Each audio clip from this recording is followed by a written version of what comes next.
PlayStation dream, and I want you to be my queen.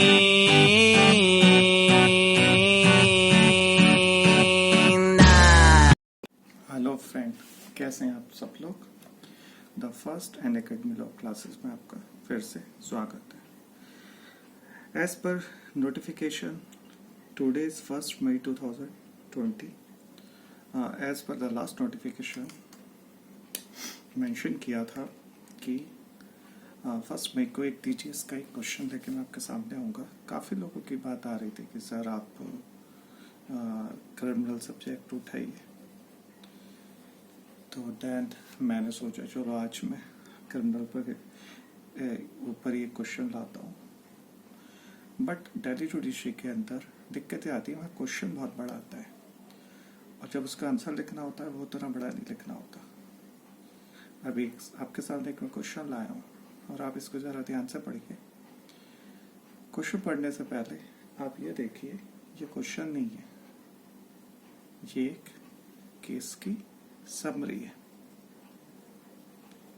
और जब कभी भी केस की आपको समरी मिलती है तो उसको पढ़ने का तरीका ये होता है, जैसे आप एक पैसेज राइटिंग पढ़ते हैं उसी तरह ये पढ़िए और आपके पास जो प्रीवियस जितने भी नॉलेज है उस पर अप्लाई करिए। जैसे कि केस है, on 3 March 2014 a verbal fight ensured between Raman and Radha. मैं रमन एंड राधा को X and Y मान लूंगा, मुझे नीड नहीं है कि मैंने मानूं। Raman and Radha, when Raman pick up a knife from a table and cause multiple injury to his wife. As a result of the various injury on the sensitive part of the body, Radha becomes unconscious and her nose starts bleeding immediately. Thereafter, she is admitted into hospital and operations performed. In the meantime, she develops high temperature, as a result of which she dies. Death means, अभी तक जो हमने पढ़ा उस पढ़ने से हमें एक बात पता लगी कि ये हस्बैंड वाइफ का एक मैटर था, बट ये हस्बैंड वाइफ का मैटर ना होकर ये IPC के मर्डर किया जा रहा है। और अब मर्डर भी किस तरह का जा रहा है, इंटेंशनली तो नहीं लग रहा, तो जाहिर सी बात है कल्पेबल है। आप जैसे कल्पेबल माइंड में आया है तो दूसरी बात ये भी आती है कि भाई कल्पेबल होता क्या है, इसके बारे में डिस्कशन अभी फर्दर करेंगे। उससे पहले हम आगे बढ़ते हैं, बट मेरे माइंड में आने लगा, वो आपके माइंड में भी आ जाना चाहिए, तो आगे बढ़ते हैं। This high temperature is result atmospheric temperature in a weak delivered person, a doctor who perform postmortem opinion that has a result not due to multiple injury due to a high temperature. The defense argue, अब defence ने क्या argue किया, that there is no causal connection, so Raman can not had liable. भाई उसकी death का उससे कुछ लेना देना नहीं है, रमन लाइबल नहीं है, बट प्रोसिक्यूशन ने तो कहा है डायरेक्ट लिंक है, हैंस क्रिमिनल लाइबिलिटी अराइजेस। अब ये आपको देखना है कि आपका उसमें अप्लाई होगा नहीं होगा क्रिमिनल लाइबिलिटी, ये तो आपको सोचना पड़ेगा। आगे क्या लिखा है, in the view above decide the criminal liability of Raman, give your own reason in support of your answer. अब आप ऑन रीजन पर आ जाइए, ये DGS की पहचान है, ठीक है। अब घुमा फिरा के सीधा आपके ऊपर ही लाकर छोड़ दिया, पर DGS ऑन रीजन को ये नहीं कहता जो आपके मन में है। DGS चाहता है कि आप जज की तरह जजमेंट सोचो, और जैसे आप जज की तरह सोचोगे तो आपके माइंड प्रिपरेशन इस ढंग से हो जाना चाहिए। पहला, कौन सा सेक्शन लगेगा, मैंने तो आपको पहले ही बताया था कि वही कल्पेबल है, बताया था नहीं बताया था, कल्पेबल है। क्यों है कल्पेबल, मर्डर क्यों नहीं है, क्योंकि डायरेक्ट इंटेंशन नहीं है। अब कल्पेबल और मर्डर का क्या डिफरेंस है, अगर मैं यहाँ डिस्कस करने लग गया तो फिर वीडियो करीब 1 घंटे की बन जाएगी। बट सिंपली मैं समझ सकता हूँ कि मर्डर के अंदर इंटेंशन होती है, बट कल्पेबल के यहाँ कोई ऐसी इंटेंशन नहीं थी। स्टार्टिंग में वाइफ और हस्बैंड का झगड़ा था, उसके बाद मैटर बढ़ा तो वो तो बना ही नहीं। तो मेरे हिसाब से 299 की एक्सप्लेनेशन 2 है। अब एक्सप्लेनेशन 2 क्या होती है वो आपको देखो एकदम याद होनी चाहिए। अगर मुझसे कोई पूछे तो ऐसा आपको भी पता होनी चाहिए। एक्सप्लेनेशन 2 क्या कहती है कि where death is cause by body injury the person who causes such body injury shall be deemed to have been caused a death, although by restoration to proper remedy and skillful treatment the death might have been prevented. It means जब किसी की death cause हो रही है किसी भी body injury से और वो पर्सन है जिसके बॉडी इंजरी की गई है, अगर उसको सही टाइम पर स्किलफुल ट्रीटमेंट मिल जाता तो उसकी डेथ हम बचा सकते थे।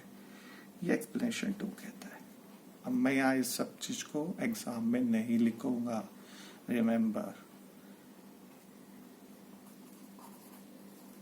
कॉलेज पेपर नहीं है कि आपके माइंड में आया तो उसको आप सोचो कि लाइन बढ़ाने के लिए से लिख दो।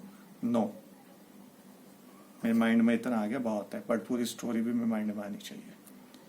अब लैंडमार्क जजमेंट मैंने सोचा, अब भाई लैंडमार्क जजमेंट आप मुझसे अच्छा सोच सकते हैं, बट मुझे Rewaram versus state of MP याद आया जो 1978 का है।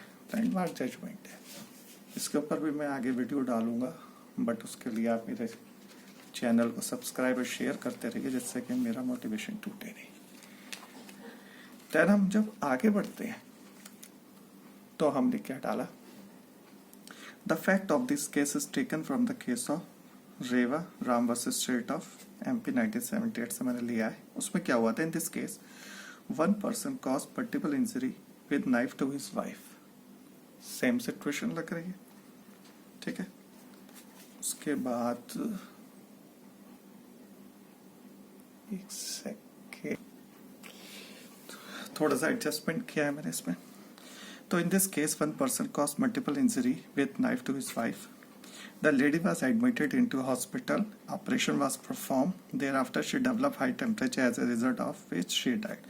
जो मैंने उस केस के रिलेवेंट पार्ट पढ़ की थी रेवाराम की, उससे मैच होती थी। बट जो आगे मुझे जो मेंशन करना था, result of atmospheric temperature on a weak postmortem opinion death as a result not due to multiple injury.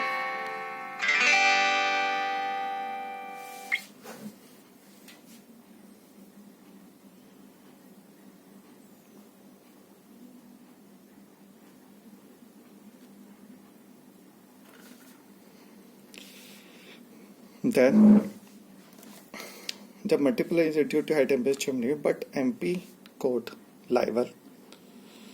Court ने उसे लाइबल माना एक्सप्लेनेशन 2 ऑफ सेक्शन 299 के हिसाब से, क्योंकि सेक्शन 2 लिखा है that if supervening cause are attributed to injury cause that person liable to cause death even if death was not direct result of injury.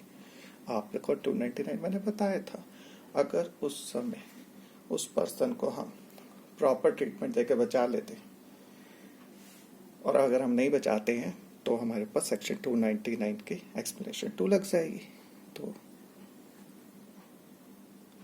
वही चीज है, अब यहाँ पर आइए, तो इसलिए एक्सप्लेनेशन 299 सेक्शन 2 के हिसाब से कल्पेबल होमिसाइड है। इट मीन्स जो हमने क्वेश्चन में पढ़ा था, जो मिस्टर क्या पढ़ा था मैं क्वेश्चन में, जो रमन है, इट मीन्स रमन लायबल है।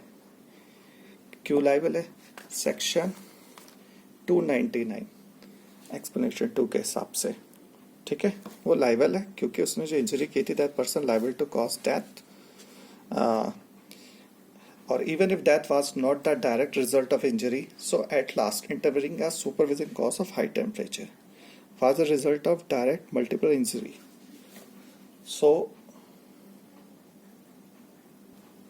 So at last it is clear say that Raman is liable to murder to his wife according to the section 299 explanation to prove that. It means prosecutions are admitted to the culpable homicide to Raman, but as a defense to the accused, the court is not agreed. That's why this is a simple performer of answer of TGS mails, जिसमें question बहुत बड़ा आता है, but answer आप देखोगे hardly 1 page का है, question देखोगे hardly more than half page का है और 40 मार्क्स का है। आप इसमें सोचेंगे कितने मार्क्स मिलेंगे, वो कितने मिलेंगे, वो डिसाइड करने वाला चेकर करेगा। But as per A time duration, question पढ़ने में जितना टाइम लगता है आंसर लिखने में उससे ज्यादा टाइम लगता है, तो इसका मतलब ये है आपको इसमें अच्छे